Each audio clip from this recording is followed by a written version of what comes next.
What are your favorite animals to interact with? I mean, my absolute favorite animal to interact with is 100% elephants, which there's no elephants here, but I've been incredibly privileged to spend some time with elephants both in India and in Africa. And I think that they're so smart and so complex that we do a really bad job of understanding what an elephant really is. Mm-hmm. I think that most children probably think of elephants as like something kind of cuddly. Most adults probably have a similar misconception of them. When you see an elephant, when you see a 12-foot tall bull elephant with bone coming out of its face with huge tusks and those giant, it's an octopus-faced, butterfly-eared behemoth that's a survival machine, and it'll look at you and just go, do I have to kill you to keep safe? And it's just, they're so tough, and they have dirt on their back, and they have flower petals, and their little hair, you realize they have hair all over their body, and the power to throw a car over, to flip it. Just one of the most impressive animals on earth. And I think that I've gotten really good at interacting with wild elephants in a way that's respectful to them. And I think that when an elephant allows you to be in its space, it's because you're showing submissiveness and respect for the elephant space. And they're so intelligent that they're communicating with seismic vibrations through the earth, that they have a matriarchal society, that they can remember the maps of their ancestors, that they know how to find water, that they can solve problems. They're such beautiful animals, and talk about aliens. They're so alien looking. Mm-hmm. These big, weird heads and the trunks with all those muscles, and they're so different than us. But yet, I actually think that we grew up together. You know, they kind of raised us, sibling species, that we've inhabited the same epoch in history.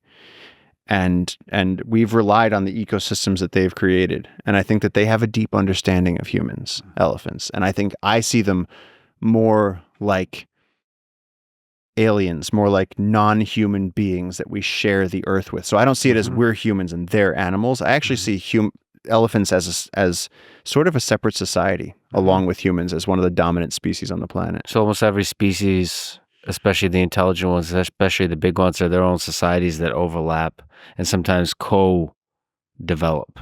Yeah, I think whales, I think elephants, I think that there's those higher, no one's suggesting that sardines are, somehow need human rights or something, but I think that elephants need representation in governments because they influence their landscape, they engineer their environment, they have emotions, they have families, they have burial rituals. They're so like us. Mm-hmm. And yet we treat them like they're just oversized cows that we have to be scared of. They're not the same as domesticated livestock. They're one of the treasures of Earth. I mean, look, let's just say little green men showed up. Mm-hmm.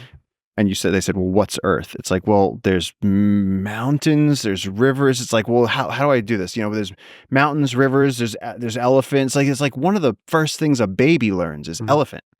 Even if he's never seen one, it's just so iconic on Earth. Like you said, Darren Aronofsky.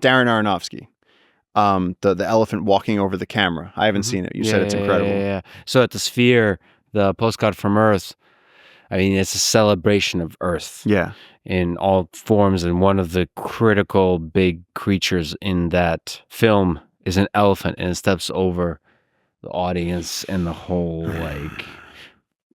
sphere reverberates that power. I mean, some of it is size. Yeah. Some of it is like, how did Earth create this? It is a weird looking creature, but we take it for granted because we've accepted that this Earth can create this kind of thing, but it is weird, beautifully weird. Oh, it's beautifully weird. I mean, elephants, there's something really impressive and wise about them. Yeah. There's also beautiful weird that doesn't come with so much grandeur. Like, to me, a giraffe is beautifully weird. Yeah. But they're just, they're 18-foot tall camel deer things with, giant necks, and they're strange, and they're absolutely serenely beautiful, but they don't have that deep intelligence that elephants have. There's something that elephants have. You see it in their eyes? How does the intelligence manifest itself? Well, this is the thing. When I was reading Franz de Waal's book, a lot of what he was saying was that, people give elephants human problems to solve in controlled environments and call it, a study on elephant intelligence.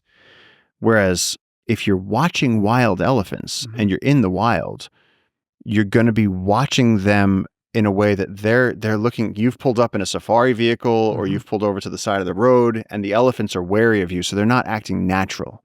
But as soon as you start watching wild elephants, truly in the wild and comfortable with your presence, you see how they start caring for their babies or how they can get annoyed. I once watched elephants around a waterhole, and there's this warthog, and I don't know why, but this warthog decided he needed to get in.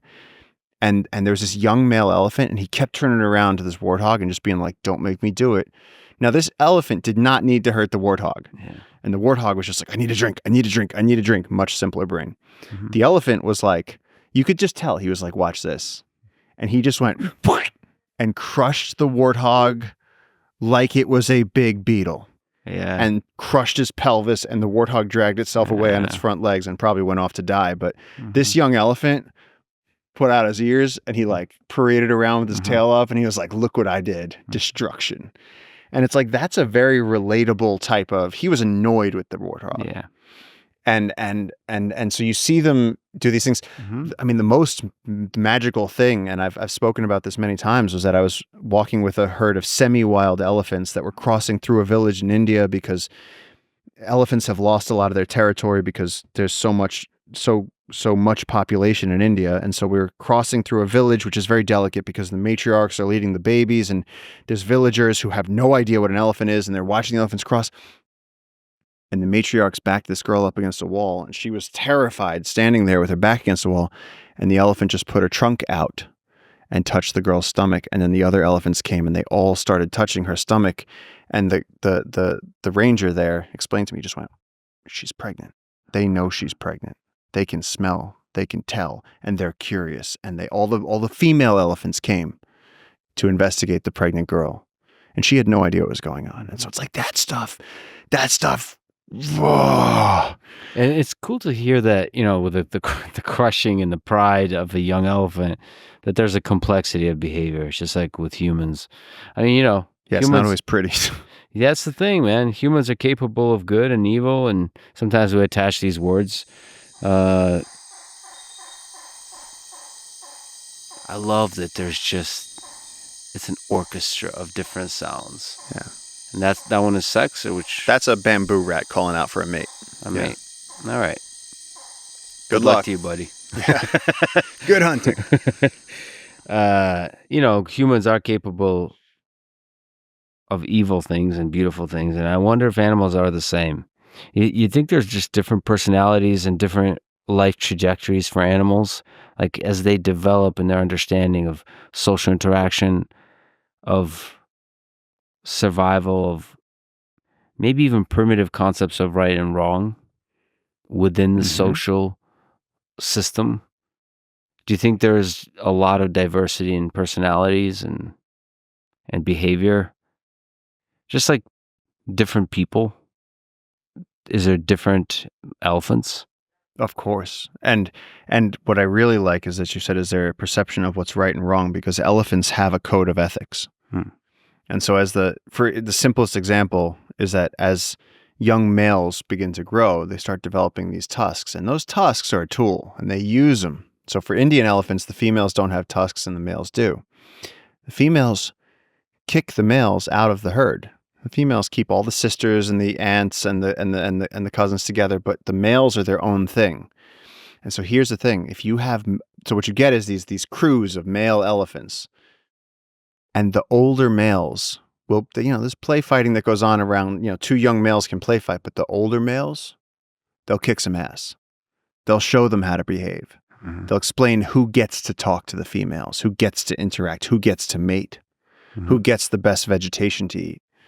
And so there's an order established. And so young male elephants have to be taught how to act. Just like a teenage human has to be taught, you can't just haul off and break another kid's nose. There's going to be consequence. Maybe you'll get suspended. Or maybe that kid will get his friends and beat the living shit out of you. Whatever it is, society regulates your behavior. And elephants have a very strict very predictable, sort of like the males teach the males how to run things, and the females, which really have the final say, they're matriarchal. They're the ones leading the herd where to go. The males follow where the wise females tell them where to go. So that regulation mechanisms, from that emerges a kind of moral system under which they operate.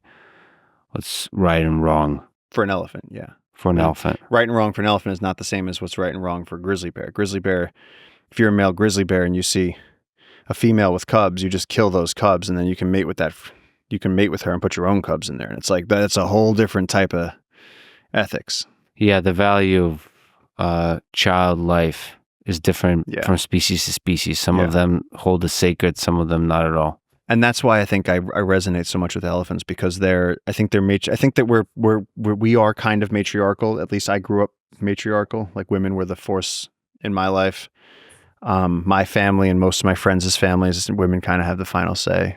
And I feel like that's the way it is with elephants. Like, you might be bigger and stronger, but it doesn't really account for much if you're not smarter and more emotionally intelligent, and you know how to take care of the group.